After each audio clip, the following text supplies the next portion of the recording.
We've seen that their economy was not resilient in the pandemic. We've seen the growth of inequality. We've seen the rate of growth of the economy come down. Neoliberalism has failed. It didn't deliver either economic or political freedom. The reason the invisible hand is invisible is because it's not there. Neoliberalism gave the banks the freedom to exploit ordinary people. It gave the cigarette companies the freedom to kill. Neoliberalism set us on the road to serfdom. The countries where authoritarian populism is growing is not where government has done too much, but in the countries like the United States where government has done too little and where there's too much inequality. A lot of the inequalities are inherited inequalities. In what way does somebody who inherits wealth deserve it?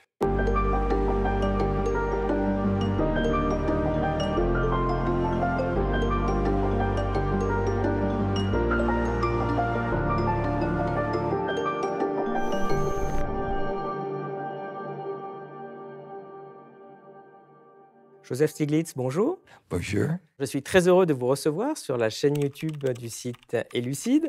Alors, vous êtes prix Nobel d'économie et ancien économiste en chef de la Banque mondiale. Vous êtes une figure incontournable de la pensée économique et l'auteur de nombreux ouvrages, parmi lesquels le Prix de l'inégalité et les routes de la liberté, publié aux éditions Les Liens qui libèrent. Alors, dans votre livre, vous essayez d'interroger la notion de liberté qui a été en quelque sorte confisquée par le modèle néolibéral dominant. La liberté est devenue le prétexte pour rendre tabou toute forme de régulation. Mais est-ce qu'on est vraiment libre dans ce modèle capitaliste néolibéral? Neoliberalism tried to claim that it was freeing. Neo means new, liberalism is freeing. But actually, it didn't deliver either economic or political freedom. One of the important ideas in the book is one person's freedom is another person's unfreedom. I quote Isaiah Berlin about freedom for the wolves is death for the sheep. Neoliberalism gave the banks the freedom to exploit ordinary people. It gave the cigarette companies the freedom to kill, to produce a product that killed ordinary people without disclosing it. It gives the oil companies the freedom to pollute, and the pollution is killing our entire planet. So it was really an agenda that was not aimed at freeing everybody in our society, but freeing the wolves, freeing the major corporations to prey on the rest of our society, to make money at the expense of the rest of our society. What I try to do in the book is to try to provide an alternative that really will enhance the freedom of most citizens in a meaningful way, and to try to explain what meaningful freedom is about. Et quelle est la différence entre le libéralisme classique, tel qu'on l'entendait par exemple John Stuart Mills au XIXe siècle, et le néolibéralisme actuel? Much less than they pretend. The main reason they called it neoliberalism, which means new liberalism, is they wanted to pretend to be new. They didn't want to say in the 20th century that we were 19th century. So it was really a repackaging of old ideas. But if you looked at 19th century liberalism, in many ways, the ideas of John Stuart Mill in his book on liberty, much more subtle than that of Milton Friedman or Hayek. They were much more about tolerance and about freedom to think. And the irony is the 21st century inheritors, the right wing of the Republican Party, don't even want to give you that. They are now engaged in censorship in Florida, saying, telling universities what they can teach. Academic freedom is being restricted. They're attacking our universities all over. So there is really a war, even on the 19th century liberalism, and in a sense, it's going back on ideas of the 19th century. Comme c'est au cœur du projet néolibéral, est-ce que la dérégulation du marché a fait ses preuves? Est-ce que ça fonctionne? Obviously, some regulations go too far, but consider one of the examples of a regulation that works very well. It's a very simple one. Traffic lights. That's a regulation. It stops you from going. In the absence of traffic lights, nobody would be able to move. So here you have a very simple, cost-effective regulation that gives all of us more freedom than we otherwise would have had. You think about regulations to stop pollution, they're working. We have less pollution than we used to have. Not perfect, but we have much less pollution. If you look at cities all over the world, before regulation, there was smog. It was unbreathable. People were dying in the absence of regulations. We're better off today. You look at the banks. Unregulated banks brought us the 2008 financial crisis. We don't have perfect regulation today, but it's been almost 20 years since our last financial crisis. We'll have another one because we don't have strong enough regulation, but regulation works. After the Great Depression, we regulated the financial system, and it was more than half a century before we had another major financial crisis. And that crisis was caused because of deregulation. We forgot the lessons of regulation, and we deregulated, and then, of course, we had another financial crisis, as was predicted. Oui, mais alors, cette fameuse main invisible, elle n'existe pas? What I've explained in much of my writings is the reason the invisible hand, which says that pursuit of self-interest leads as if by the invisible hand to the well-being of society. The reason the invisible hand is invisible is because it's not there. And it should be obvious. The pursuit of self-interest, greed, led to the financial crisis. Pursuit of self-interest leads to pollution. Pursuit of self-interest leads to cigarette companies to poison us, food companies to try to provide foods that lead to, in the United States, to an epidemic of childhood diabetes. The drug companies, Purdue, to produce the opioid crisis. Yeah, so the visible hand can lead to disastrous societal consequences. Let me explain why. There are two ways to make profits. The idea that Smith talked about was that the pursuit of profits can lead to new innovation, lower cost production. That's a good thing.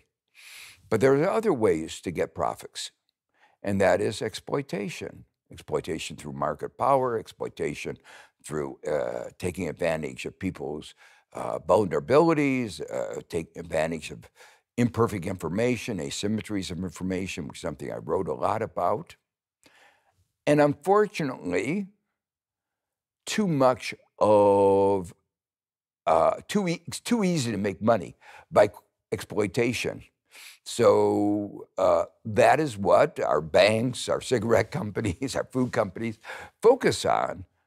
There is a lot of good innovation going on too, but a very, very large fraction is due to exploitation and exploitation of market power. And that's where government has to come in and say, you have to make profits not by taking advantage of your consumers, your workers, the environment, your community.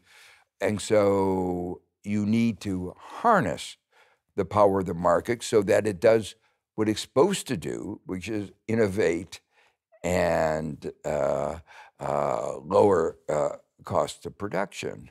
You know, the sad thing for America is that we've elevated somebody who exemplifies exploitation to be the president. Trump University is an example of a university, so-called, that was designed to take advantage of individuals' aspirations to raise their standard of living, to increase their education, but it was all about exploitation. That was a case where government came in, people sued, and the court said, you have succeeded by violating the laws and by taking advantage of people. And Trump University had to pay millions of dollars in fines. Si vous aimez cette chaîne et notre travail, pensez à vous abonner et suivez-nous sur élucide.media. En plus de garantir notre indépendance, en vous abonnant à notre site, vous aurez accès à tous nos contenus, analyses graphiques, synthèse d'ouvrages, podcasts, entretiens exclusifs et articles quotidiens. On compte sur vous.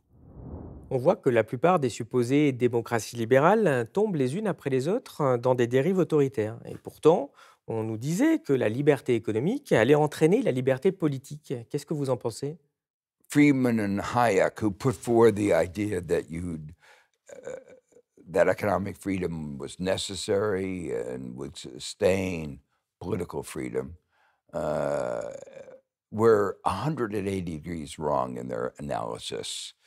They were wrong about the invisible hand, the efficiency of market economies, but they were equally wrong about the link between economic and political freedom. And the reason is that this unfettered market did not lead to the well-being of everybody. It led, as I said before, to exploitation. And the result of that was trickle-down economics didn't work. The result of that is a lot of dissatisfaction. And so you have GDP going up, but people in the middle see their income stagnant. People at the bottom see their income declining. There's despair in large parts of the United States. Ann Case and Angus Deaton, a Nobel Prize winner at Princeton, wrote a famous book called Deaths of Despair, describing how this despair has led to a declining life expectancy in the United States. But that same despair, that same sense that the system is not working for them, has led people to turn to authoritarian populism. So in my mind, neoliberalism set us on the road to serfdom. It was Hayek and Friedman that put us on this road to authoritarianism. And that is the reason for the name of my book, The Road to Freedom. I wanted to say what they thought was the road was wrong. They were worried about too much government leading to authoritarian, to servitude, to serfdom. What we see around the world is the countries where authoritarian populism is growing is not where government has done too much, not in Scandinavia, but in the countries like the United States where government has done too little and where there's too much inequality. Oui, et justement, une des raisons qui rend cette idée de liberté absurde dans notre modèle néolibéral, c'est toutes les inégalités qu'il crée. Est-ce qu'un système qui comporte de telles inégalités économiques n'est pas voué à imploser? wrote in one of my earlier books, The Price of Inequality, that we pay a high social, political, and economic cost for the massive inequality that our society was generating. I argued that inequality was not even good for the economy, that economies with too much inequality did not grow, did not perform as well as economies with less inequality. But I also said that that huge economic inequality created a fertile field for demagogues, one in which some demagogue would take advantage. And what I argued was that all around the world, there are a lot of people, there's a large supply of demagogues.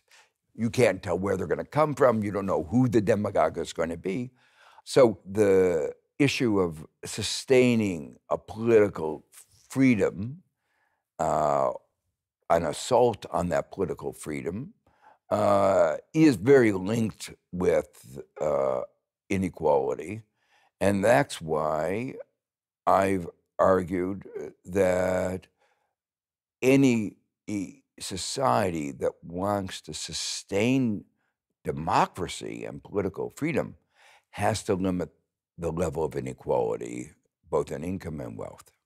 Alors justement, il y a une grande propagande économique à tous les niveaux, mais une des plus fondatrices en Occident est celle qui consiste à rattacher les inégalités au mérite.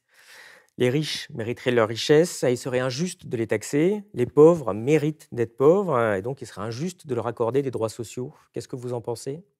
Yeah, one of the things that I attack both in this book and my earlier book on the price of inequality is that the inequality is a result of just deserts, that the rich deserve what they get, the poor deserve what they get.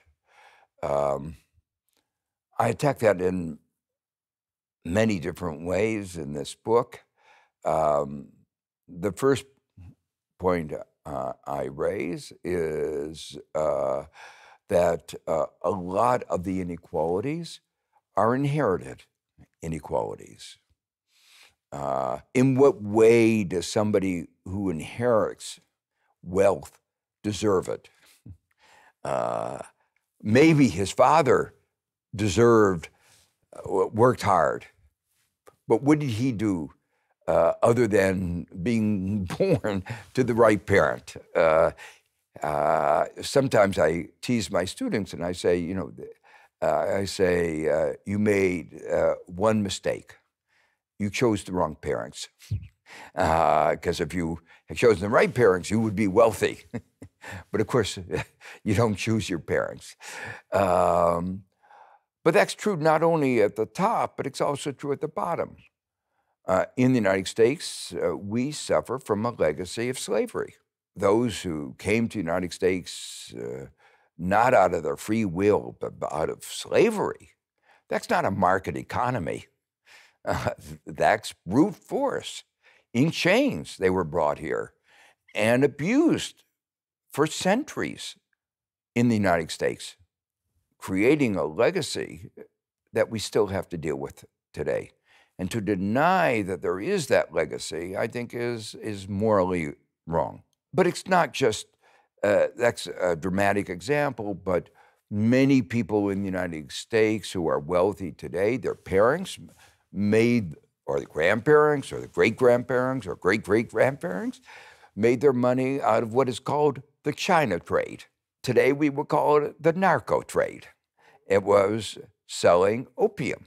The West went to war with China to make sure that it remained open to the sale of opium. Today, we look at that and say how immoral that is, but that created wealth. And their descendants today are wealthy. Is that just desserts? I don't think so. And then at the next level, you realize that the wages and prices and interest rates that exist today, even in a competitive equilibrium, are a function of who has purchasing power.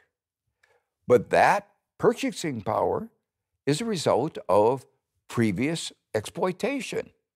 So there is no way in which you can say that the distribution of income and wealth today is purely a result of natural forces. There may be elements of merit, but there are also large elements of exploitation in one form or another today or in earlier generations. Le droit de propriété est également solidement ancré dans les esprits. Est-ce qu'il est possible de le remettre en question? Property is a social construction, and property rights are an important part of our system of incentives. So if you want me to save, I have to be able to get the fruits of that savings. If you stole my property, why would I save and invest? So some form of property rights is going to be an important part of any society. But how you define those property rights is a matter of thinking about what will make society work well and the economy work well. For instance, in the Bible, there was the notion that every 25 years in the Jubilee, there would be debt forgiveness. It was a kind of understood as part of the property rights system. We don't think about that. It's a way of managing problems of debt. So that's an example. Who owns the natural resources of a country? My view, the natural resources of a country should belong to all the people of the country. It's not any individual that creates those natural resources. They were there. And in many cases, when people from Europe came to Australia or to North America, they stole the land from those who were there before,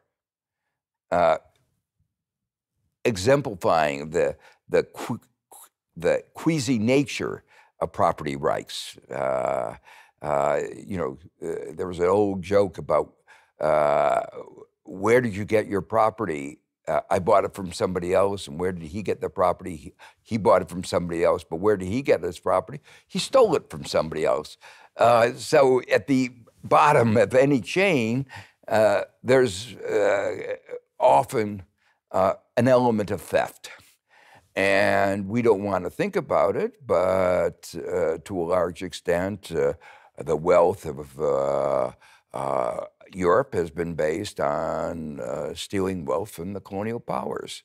The wealth of America is based on stealing wealth from the indigenous people, the First Nations that were there. Property rights regime can recognize whether the resources beneath the ground belong to all of us or to the person who happens to have the luck of buying a piece of land and then discovering there's oil underneath. That's where society has to decide.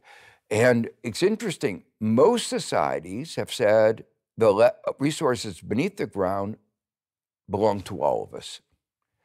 The United States is an exception. I think it was a wrong decision on the part of the United States. Quelle vision avez-vous des élites politiques et médiatiques en Occident? Vous semble-t-elle consciente des limites du néolibéralisme? I think some of the elite in the West are aware of the limits of neoliberalism. I've had many a talk with corporate leaders who understand, often after long conversations over many, many years, that capitalism, neoliberal capitalism, has its limits. And they advocate for more redistribution, better rules, competition policy, and so forth. I think, unfortunately, too many of them are just interested in profits. And what really is of concern to me is that the new billionaires are even worse. They try to clothe their pursuit of greed, self-interest, under a term libertarianism. It's a peculiar kind of libertarianism, you know, downsize government. But Musk got almost $500 million from the government to keep Tesla alive. So it's okay for the government to give the billionaires money, but not okay to give ordinary people money. When I was in the Clinton administration, we called that corporate welfare. And when I said we should wage war against corporate welfare, but focus our attention in improving the welfare of ordinary individuals, some people who were getting corporate welfare were not very happy. Vous défendez aussi l'idée d'un retour à un modèle d'économie mixte, comme dans l'après-guerre, avec notamment les concepts que Keynes avait mis en avant. En quoi cela consisterait et comment ça pourrait changer les choses?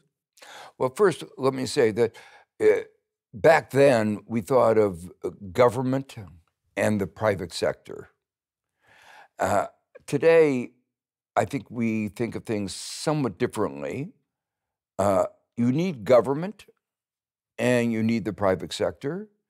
You need government not only to regulate the private sector, make sure the private sector is competitive, make sure it doesn't engage in pollution and exploitation, but there are other forms of collective action, like unions, like class action suits, but also there are other parts of our society that are really important.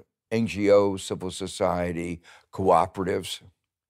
So it's a richer ecology of institutional arrangements. And so we now understand that as we move, for instance, to a care economy, we need institutions that are not designed to exploit others. As we move to education becoming more important and research, basic research will always have to be provided by government.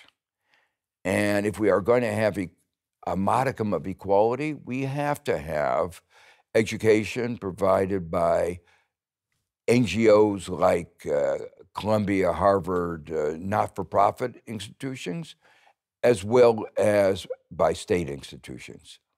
La croissance est à l'arrêt partout et pourtant on continue à courir après le PIB. Est-ce qu'un système de prospérité sans croissance est possible selon vous, ce qui permettrait aussi de faire face aux limites des ressources et de l'environnement? If everybody had the income that I have and that you have and the people at the top have, we wouldn't need any more growth.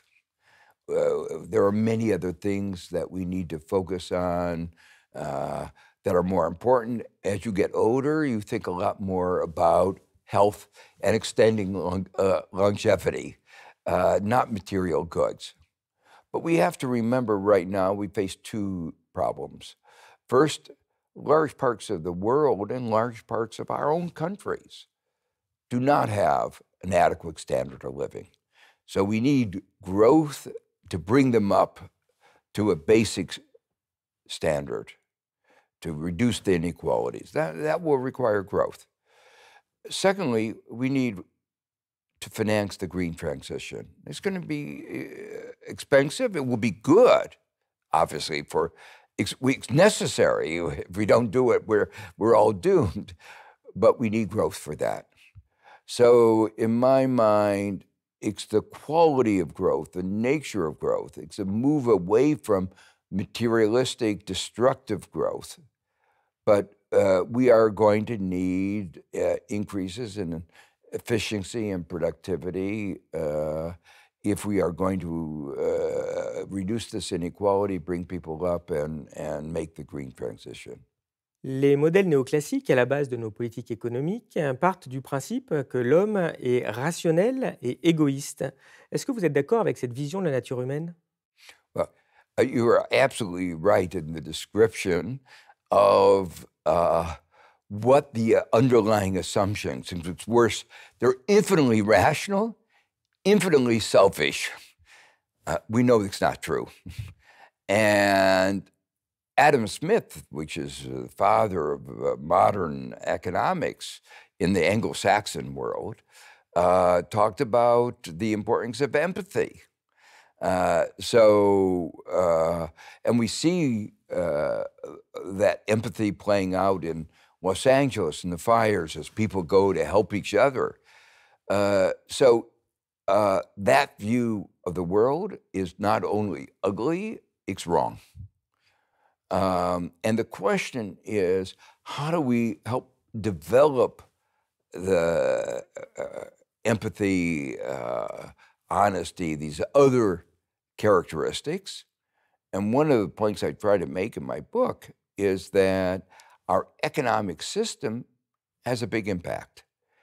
If our economic system rewards selfishness and dishonesty, you'll get more selfish and dishonest people.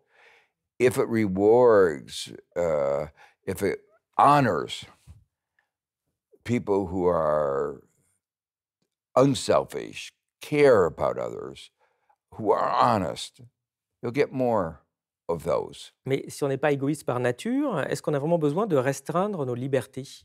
There are always going to be some people in society who are selfish. We just have to recognize there are just lots of different kinds of people. There was one occasion when I was in China, and one of the corporate leaders of the mining industry was pleading with the Chinese government to regulate more. And after that meeting that I happened to be able to listen in on, I asked him, businesses usually are asking for deregulation. Why were you asking for more regulation? And he said, we are a large public company. We will be scrutinized. If we do too much pollution, we will be held to account. But we have to compete with some companies that have no moral values, who don't care. And I want to compete on a level playing field. I know we will win if we are on a level playing field, but if we're not on a level playing field, we may not win. So in a sense, if we were in the world where everybody was other regarding and not selfish and understood everything we've talked about, then we might not need the regulations. But even then, to go back to the example I gave earlier of stoplights, we need regulations to coordinate. Even if we're all not selfish, we have to have a regulation to say who goes first and who goes second. Now, you have a particular set in France of a regulation priority to the right. It works well sometimes it doesn't work so well. But stoplights are another way. But priority to the right is a regulation. It's a set of rules that allows you to coordinate and allows society to function. Dans ce cadre, est-ce que le contrat social est respecté ou est-ce qu'il faut penser à un nouveau contrat social? Our society and economy is always changing, and therefore we always have to think about how we have to adapt our social contract. It's not written down once and for all. It's not written down at all. And unfortunately, some of the norms have been torn asunder in recent years. And there's been a breakdown, quite frankly, in a lot of the norms of decent behavior, how you treat workers. We put short-term efficiency above everything else. And we've begun to see that it doesn't work. We've seen that their economy was not resilient in the pandemic. We've seen the growth of inequality. We've seen the rate of growth of the economy come down. Neoliberalism has failed. Neoliberalism was a particular kind of social contract. We said if we allowed markets to rip, everybody would eventually would benefit. It didn't work. So we are at a point where we need to rewrite the social contract. Pour ça, l'impôt est un bon moyen de limiter les inégalités, mais on voit que les riches en sont de plus en plus exemptés. Évidemment, la plupart des citoyens trouvent ça injuste. Est-ce qu'il faut et est-ce qu'on peut encore taxer les riches pour redonner du sens à l'impôt? I think we can and we have to. The challenge is the politics of managing it, but I think there's great support. There's great support for the idea that the G20 talked about.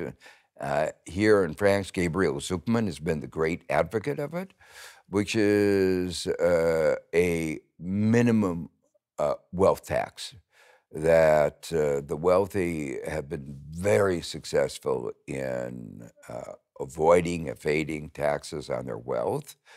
So they will be required to pay at least a certain percentage of their wealth as taxes. If they're paying income taxes, taxes on capital gains, taxes on capital income, then it won't be an additional tax. But a very large fraction of them have avoided or evaded taxes. And this minimum wealth tax would be a way of restoring a modicum of, you might say, tax justice. On nous parle de liberté économique, mais on voit que le système néolibéral n'arrête pas de créer des monopoles. Je pense en particulier aux GAFAM, les Google, Amazon, Microsoft. Est-ce que la libre concurrence a encore un sens dans ce contexte? You're absolutely right that the market economy has, in recent years particularly, had a tendency to create large monopolies, dominant firms. Big tech is the biggest example, but you look throughout the economy, sector after sector, there are monopolies, or oligopolies as we call them, where there are limited, few firms, but very limited competition. They may be tacit collusion. We need to have strong competition laws, both to prevent anti-competitive practices, practices that create and sustain monopoly power, and to prevent the development of these monopolies and their accretion of monopoly power. We should never have allowed Facebook to acquire Instagram or WhatsApp. We today could break up Google. No reason that Google advertising needs to be with Google search. The anti-competitive practices of Amazon have been well documented. So we have tools. We know how to go about doing it. It's only the political will. The good thing about the Biden administration was it was beginning a wholesale attack on these monopolies, and with some success. I'm afraid that there will be major reversals under the next administration. Oui, parce que ces grandes entreprises, aujourd'hui, en plus d'être économiquement toutes puissantes, elles disposent d'un immense pouvoir politique. Elles collectent les données personnelles, elles ont un pouvoir d'influence très fort. Comment est-ce qu'on peut résister? I've been very concerned about the accretion of power by the digital giants and the growth of their monopoly power in many ways is much worse than the growth of monopoly power at the beginning of the 20th century, the end of the 19th century. Then it was monopoly power over oil or steel, tobacco. Now it's about over media, the way we communicate, the way we see our society. And they are much more engaged in politics, as we've seen with Musk and Trump. And the genuflecting to the power of Trump by the corporate giants has been, some people may say, disgusting, but it is a real testimony to the power that has been brought together in the new oligarchy. America's going from a democratic system to an oligarchic system. How do we resist? Is a democratic awareness of what is going on. And we are still a democracy. And so my view is very, very much committed to try to enhance the understanding of what is going on. Hopefully there will be democratic resistance. We are still have the right to vote. There's been voter suppression, there's been gerrymandering. The Supreme Court has curtailed, has given money more power than it should. So we are in a difficult political terrain, but I think with enough support, enough commitment, we can restore our democracy. Le système juridique international s'est peu à peu adapté au néolibéralisme, si bien qu'on voit de plus en plus de contrats d'investissement internationaux qui prévoient des clauses qui mettent les entreprises dans une position de supériorité par rapport aux États, en particulier au moyen des tribunaux d'arbitrage. Pourquoi est-ce que les États se sabotent eux-mêmes? They were told that if and only if you sign such agreements, investment agreements, will you be able to entice foreign investment to come to your shores? But that is totally wrong. There's been a lot of econometric statistical analysis, and countries that sign these agreements don't do any better than countries that don't.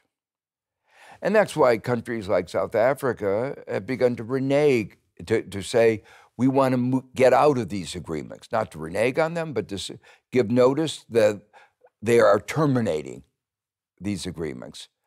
Interestingly, the big difference between NAFTA, the North American Free Trade Agreement, and the agreement that Trump signed between Mexico and Canada and the United States was the elimination of that Chapter 11, which was the investment agreement. The United States viewed it as an intrusion in our sovereignty. We were being sued by a Canadian firm for violation of their property rights. We realized that we had given foreign firms more rights than our domestic firms. We had tilted the playing field in the wrong way. So it's very clear that these investment agreements are a bad thing. And I've been working very hard to make countries understand that it is not in their interest to sign these agreements. En parlant d'accord, récemment, Bruxelles a signé l'accord du Mercosur qui soulève beaucoup d'indignation. Alors, le libre-échange consacre la liberté pour les marchandises, mais qu'est-ce qu'il apporte vraiment aux consommateurs?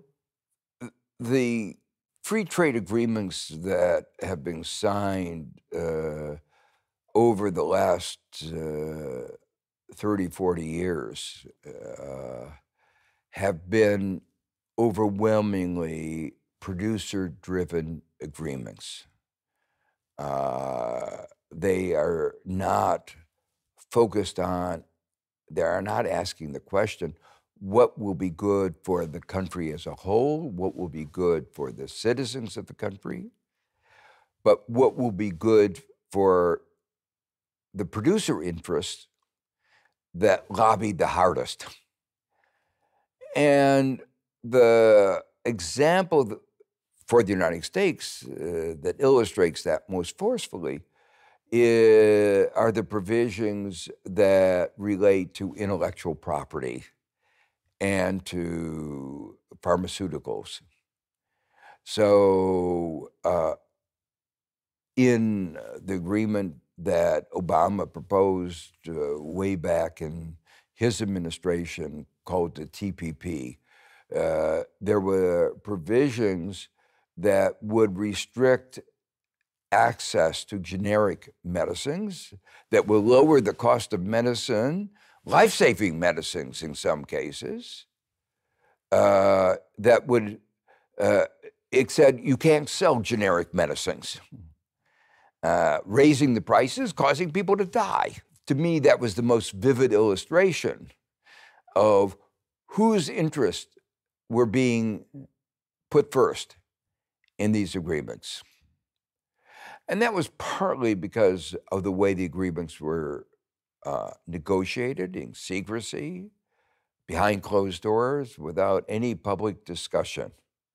And once we started having some public discussion of like over the investment agreements or intellectual property, health agreements, then there arose enormous opposition.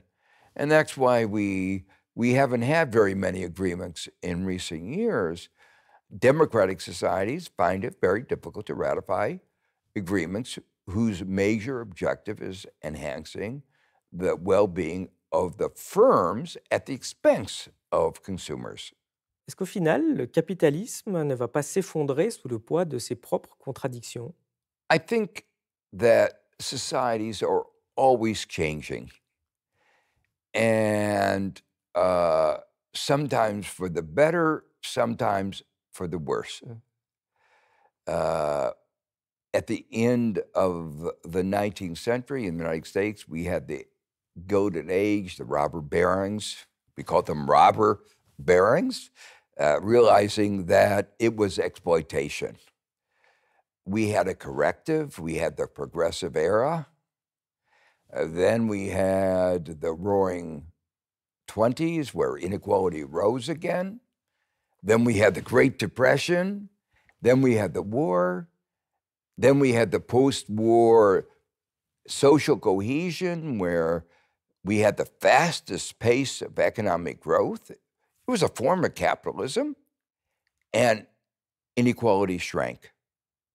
Everybody grew, but the people at the bottom grew more than the people at the top. We created, for the moment, what was called middle-class society. Let's forget about the fact, for the moment, that it was not an inclusive society. We still had racial discrimination, gender discrimination, but putting that aside, it was for a segment of the population a period of shared prosperity, but only for a segment of our population.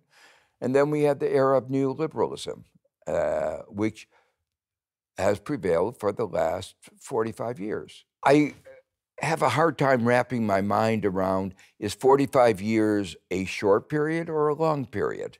The history of capitalism, modern capitalism, really starts maybe around 1800, 1780. We can't define the date precisely, but it's only been 200 years. So 45 years is a long period, but it's only 45 years. So what will our next stage be? Where will we be going? There are those of us on the progressive side say hope that we will have a correction, that the correction from neoliberalism, we're going through a very bad period where, because of the disappointment with neoliberalism, there is a rightward movement in many, many countries, a growth of authoritarian populism, but that will fail. I feel fairly confident about that. That will fail. But then what will follow that? The hopeful note is that what will follow that will be another burst of progressivism. The Enlightenment will not die. Reasoning will prevail, and we will say, we made these mistakes. This is the way forward. These are the kinds of social institutions based on reasoning that will lead to shared prosperity. But we have to also recognize there's a possibility that they will say we will go to an even worse version of authoritarianism. So at this juncture, at this really critical moment, January 20th, Trump becomes the president of the United States. We don't know which way the world will be going. Eh bien, nous arrivons à la fin de cet entretien. Merci beaucoup, Joseph Stiglitz. C'était vraiment un honneur de vous avoir. Je vais vous poser notre question traditionnelle. Qu'est-ce qui est connu de peu de personnes et qui mériterait d'être connu de tous? I think the aspect of our society that many people don't fully understand is the extent to which there is so much secrecy in our society, that some of the institutions that have maintained their power, that have engaged in unfair contracts, unfair behavior, have worked very hard to make sure that nobody knows about it. So there's secrecy about secrecy. And to me, that's very disturbing. I talk about that in my book, that we ought to be thinking very deeply about the problem of transparency and secrecy. We've made a beginning. Many contracts have, many payments have non-disclosure provisions. What are non-disclosure? Secrecy. They're designed so that nobody knows what has gone on. We have oil companies and other natural resource companies that may pay bribes, but the government says, and the oil and the natural resource company say, our contract is a secret. So we can't see whether they have paid a fair market price or not. They call that business secrets. If you paid, there's no business secret. We want to know what the price you have paid for our society's natural resources. So the prevalence of secrecy as undermining democracy and creating inequality and creating and limiting the power to correct bad behavior is pervasive in our society. And we ought to be thinking about the circumstances under which secrecy ought to be allowed.